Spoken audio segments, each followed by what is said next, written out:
Good afternoon. I've actually gotten to meet everyone, and you're all charming and amazing. I'm excited to be here. I want to read just a couple of poems from my previous book, Unraveling the Bed. And I have my books here. If anyone's interested, they're $10 each. I'm giving you the friends and family discount. And Unraveling the Bed actually has a CD of music composed by Carlos Ochoa that we did together. So it's got like a little extra something in there.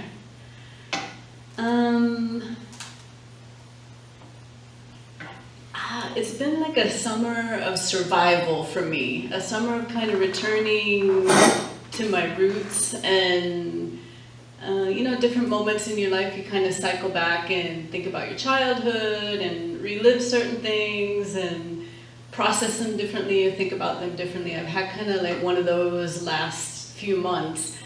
And in doing so, this has never happened to me before, some of my own poems like came to mind. Like a lot of times the poets I love, their poems will come to mind. Some of my own poems came to mind.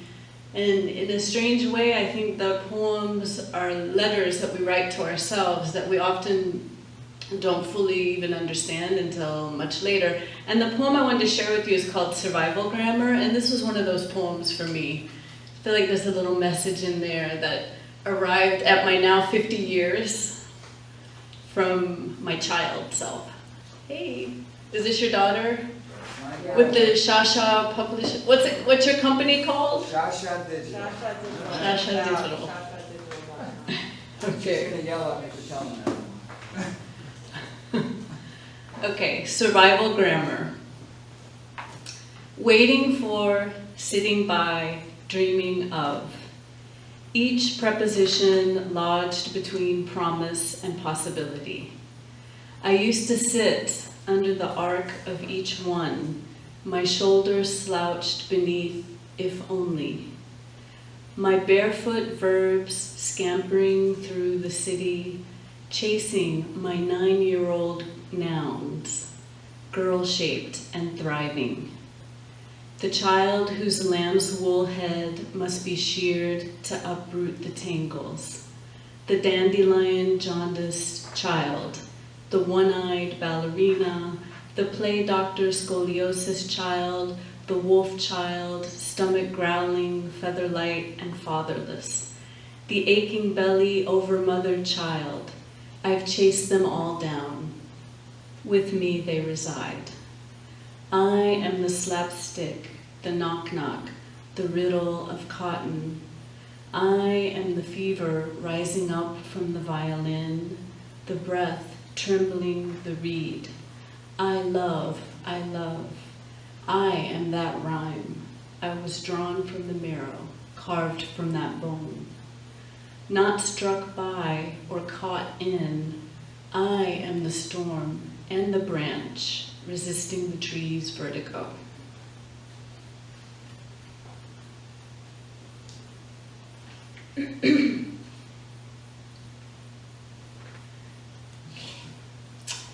Are you too far away to dream of me? Then sleep. I prefer you that way, cranky Gabriel. Bound in your Indian blanket, emasculated but for the spear of your sleep.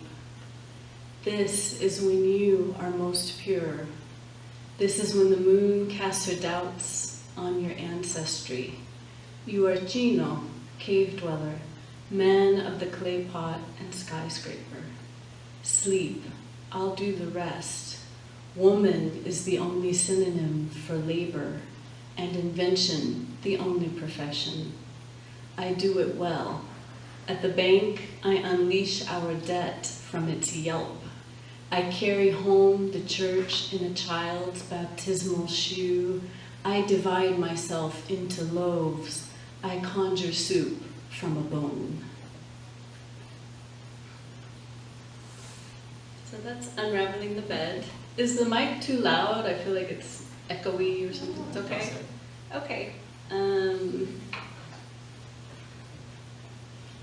Thank you so much for inviting me again, Lynnie. It's great to see you after all these years. Absolutely. I saw you at the Deering Estate, I think, not too long ago, fairly recently, but before that it had been a while. Yes.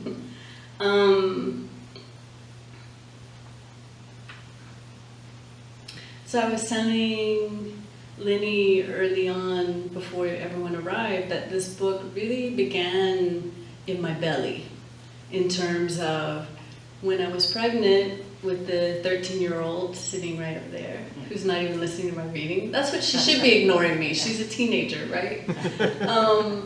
Anyway, when I was pregnant with my daughter, Rafaela, the first day I felt her kick was the exact day that we made our incursion into Baghdad. And there was that light show on the news, and that whole experience of like having a baby inside my belly and then giving birth and then carrying a baby around, you feel very vulnerable with little babies, like in cars, just everywhere. And that combined like with us going into war made me think, I wonder what other women are doing, because there are other women all over the world at any given moment that are pregnant and having a baby and raising babies, and I wonder like where are they, what's happening to them. And that started several poems about the lives of women and children in war. So I'm going to read a couple of those.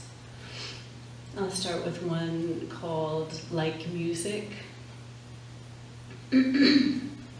Like Music, Baghdad, 2003.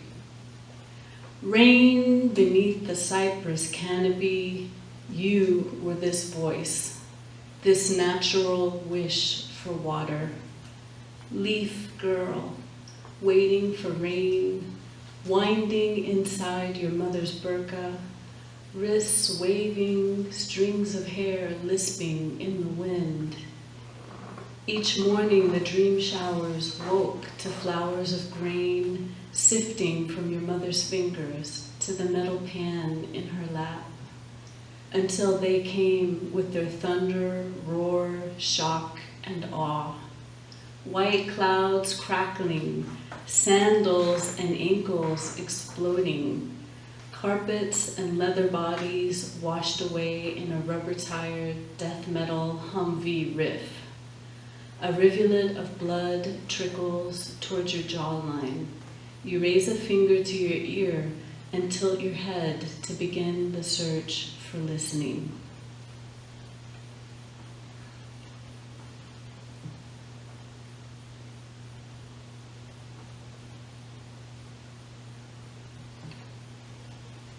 And this one is a collage poem.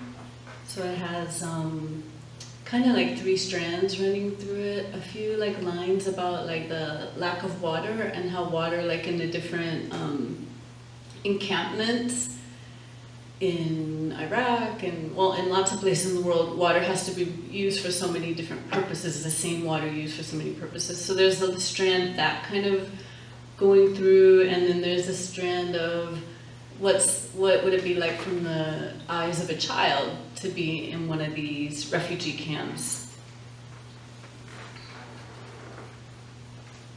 And then there's a strand of me sort of talking as a mother. A boy in a CNN transcript shoots marbles. Al-Walaid, refugee camp, Iraq. A boy squints one eye closed and kneels. At Al-Walid, and in Kendall and the Bronx and the Ozarks, children arrange rocks into pyramids and forts. They gather rocks and twigs into their pockets like flowering weeds. A washed shirt hangs above a yellowed plastic bin. A date palm swallows its own shade. Desert flowers trickle with light and trick children into a dream of sipping water from their curved leaves. In Miami, rain falls incessantly, each drop imagining a child's understanding. My daughter asked, so everything has a name? From a wide swath of cloth, she has cut my name into many shapes. Mom, mother, mama, mommy, mima, mimi, nini, nana, nani. A bead of water forms at the end of a shirt cuff. Soldiers crawl out from under the sucking sound of mud. They emerge from their boots and planes with lungs scalded, ears ringing. Private First Class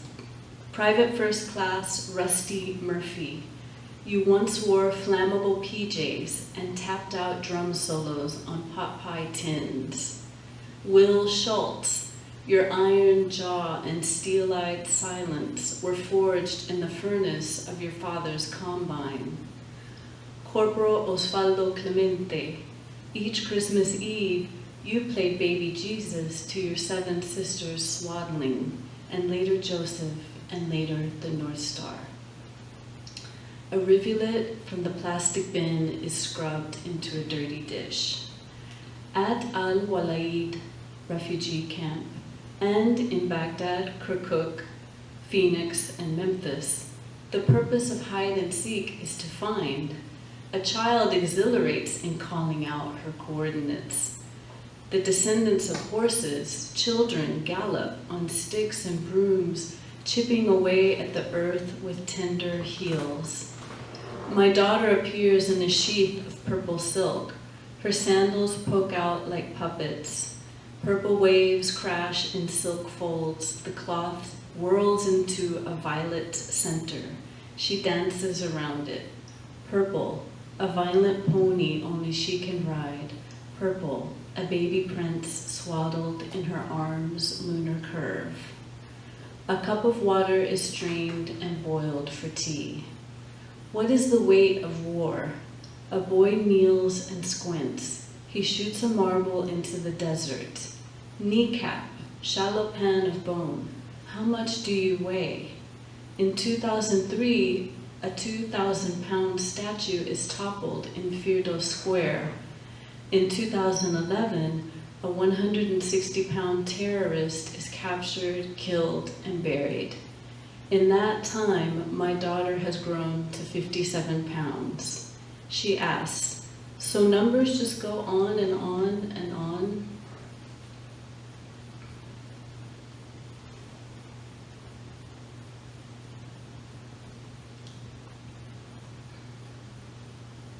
So I'm going to change up the mood a little bit, I guess, and read a couple of poems that take place in different parts of the Americas. This first one is called Linguistic Migrations, and I'm half Cuban, but born and raised in the Midwest, but my dad was Cuban, and I've traveled to Cuba many times as part of the subject of my memoir. And one of the times I was there, I was talking to some people on a rooftop, and I basically pulled some of what this man told me into the poem. And there's a little play with language at the end, because in some parts of Puerto Rico and Cuba, people pronounce the R as an L sound. So mar for ocean will sound like mal.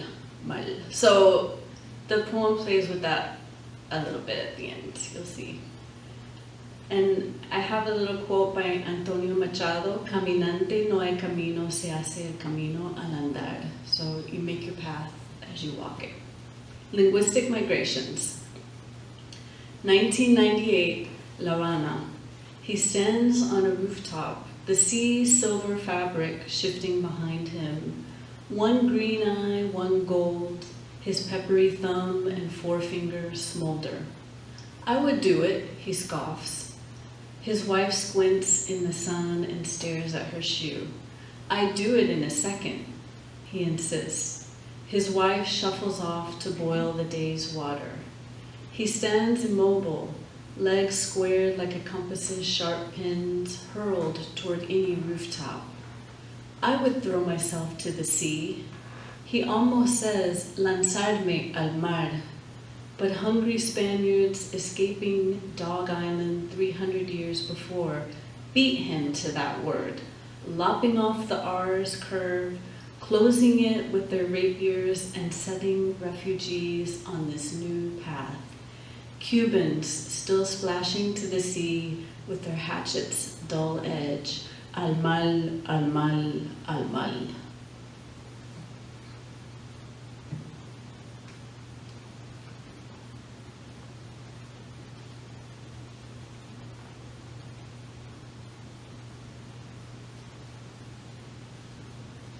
think I'll read like 2 more poems. Does that sound about right? I have no sense of time, and Whatever you're comfortable I with. turned off my phone, so yeah. I'm gonna read one. I've always been a feminist, and then having Donald Trump as a president has made me like a militant feminist. And I wrote this poem thinking of the Adam and Eve myth, and how so much throughout history, women are, in the first poem I read in here about woman is a synonym for labor and invention the only profession, and how we do that so well. Women are so great at inventing and finding ways, to make things work. But as we all know from history, women don't get the credit, or haven't historically received the credit for our inventions and our innovations and our survival skills, etc. So this poem kind of plays around a little bit with that. And some of you may be so young that you don't know this expression called backmasking. And backmasking is in the 80s, they used to play albums backwards to listen for satanic messages, in the Led Zeppelin lyrics or whatnot. So I use that term backmasking in here. And it's called Before Eve Was a Palindrome. I love palindrome words that you can read backwards and forwards. Before Eve was a palindrome. Before fig leaf and corset, she shaped herself into a pear, her proportions a beguiling target for the spear. Tugging on a single thread, Eve unraveled a labyrinth. From sun-dripped wax, she fashioned a candle. Eve added water to meat and named it stew. Wise and otherwise, she looked into the hand's hungry hollow and invented the spoon. Before plague and pestilence, Eve called trans fats lard and microgreens leaves. She saw sea level rise sloshing in the seal's glossy orbed stare. She predicted financial collapse in the glint of Sacagawea's gold coin. In the moonlit snarl of a dog's fang, she foretold cyberbullying and unlimited filibusters. God in reverse reads muzzle and leash. Unlike evil, devil, and every other backmasking Stairway to Heaven invention, Eve was never meant to be read backwards.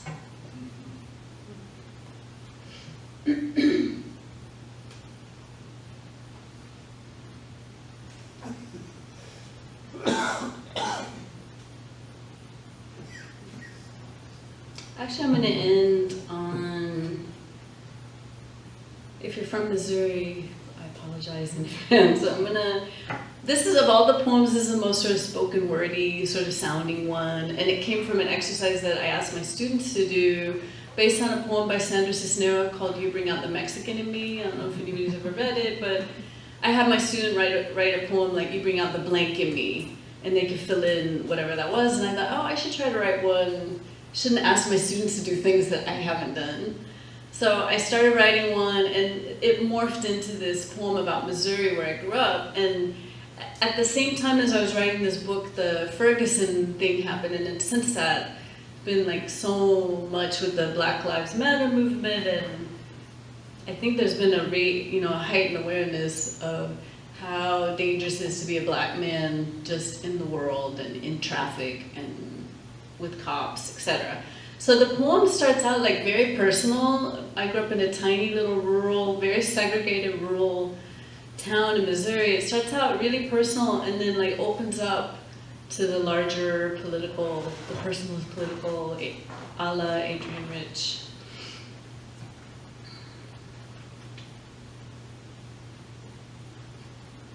And it's a little sassy, I think. Missouri.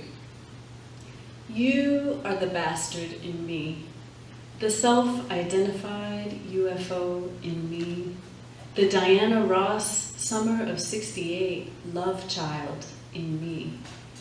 You are the bastard in me.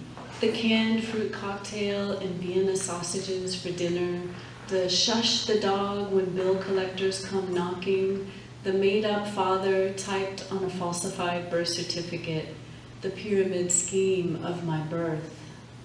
Missouri corn and cocklebur, slaughterhouse and silo, you are the my father died when I was a baby lie, the my father was a heroic surgeon lie. You are my mother singing Helen Reddy's You and Me against the world, and me thinking, I don't want it to be just us two. Two seems like a bad bet, like 2 eyes, 2 legs, 2 chances.